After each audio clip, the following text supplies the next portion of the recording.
Okay. आज का जो हमारा टॉपिक है that is why two electrons are stable in an orbital. एक ऑर्बिटल में दो इलेक्ट्रॉन्स कैसे स्टेबल हो सकते हैं। हमें जो पता है कि इलेक्ट्रॉन्स की जो चार्ज होती है वो होती है नेगेटिव। तो यहाँ पे दो इलेक्ट्रॉन्स आपस में जब आएंगे तो यहाँ पे रिपल्शन भी हो सकते हैं क्योंकि इनका चार्ज लाइक है। वो लाइक चार्ज रिपल। तो यहाँ पे इन इलेक्ट्रॉन्स की चार्ज नेगेटिव है तो ये रिपल क्यों नहीं करते, ये एक ऑर्बिटल में स्टेबल क्यों होते हैं। हमें पता है कि जो भी मूविंग चार्ज होता है तो वो प्रोड्यूस करता है इलेक्ट्रिक करंट। यहाँ पे हम इलेक्ट्रॉन की बात करते हैं तो यहाँ पे ये जो इलेक्ट्रॉन है ये प्रोड्यूस करता है इलेक्ट्रिक करंट और वो प्रोड्यूस करता है वहां पे इलेक्ट्रिक फील्ड। और जो भी ये इलेक्ट्रिक फील्ड है ये इन टर्न प्रोड्यूस करता है मैग्नेटिक फील्ड। यहाँ पे जो ये इन टर्न प्रोड्यूस करता है क्या, मैग्नेटिक फील्ड। और हमें पता है कि इस मैग्नेटिक फील्ड में मैग्नेटिक डाइपोल्स होते हैं। For example north south that's a dipole. तो इस मैग्नेटिक फील्ड में हमें डाइपोल्स मिलते हैं that is north and south. इसमें दो पोल्स होते हैं, north pole and south pole. और जो भी एक इलेक्ट्रॉन है जिसका स्पिन है अपवर्ड, उसका जो मैग्नेटिक डाइपोल होगा वो हो गया नॉर्थ एंड साउथ। और जो दूसरा इलेक्ट्रॉन है उसकी डायरेक्शन इस वाले इलेक्ट्रॉन की अपोजिट होती है। इसका अपवर्ड स्पिन था, इस वाले का स्पिन डाउनवर्ड है।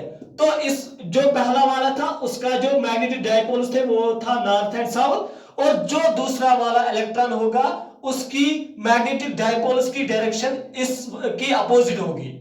इसकी अब अगर इसकी नॉर्थ साउथ थी अब इसकी आएगी साउथ एंड नॉर्थ। तो एज अ रिजल्ट जब एक इलेक्ट्रॉन की जिसकी अपवर्ड स्पिन थी उसका जो मैग्नेटिक डाइपोल वो था नॉर्थ एंड साउथ, और जो दूसरा इलेक्ट्रॉन है जिसका स्पिन डाउनवर्ड है उसकी जो मैग्नेटिक डाइपोल है उसका डायरेक्शन है south and north. As a result हमारे इन दो इलेक्ट्रॉन्स के बीच में अनलाइक पोल्स आते हैं।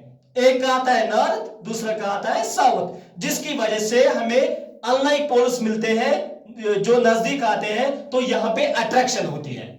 वो दो इलेक्ट्रॉन्स के बीच में अनलाइक पोल्स आते हैं जिनकी वजह से वहां पे अट्रैक्शन देखी जाती है, न कि यहाँ के रिपल्शन। बिकॉज एक की डायरेक्शन अपवर्ड होती है दूसरी की डायरेक्शन डाउनवर्ड होती है। एक का जो नेगेटिव डायपोल्स का जो डायरेक्शन आता है वो है नॉर्थ एंड साउथ, और दूसरे वाले इलेक्ट्रॉन को जो भी मैग्नेटिक डाइपोल्स की डायरेक्शन हुआ होगी south and north. As a result हमारे पास जो भी दो इलेक्ट्रॉन्स हैं इनके दरमियान जो ये अट्रैक्शन होता है वो होता है अनलाइक पोल्स के बीच में। And we see that these two electrons are stable in an orbital.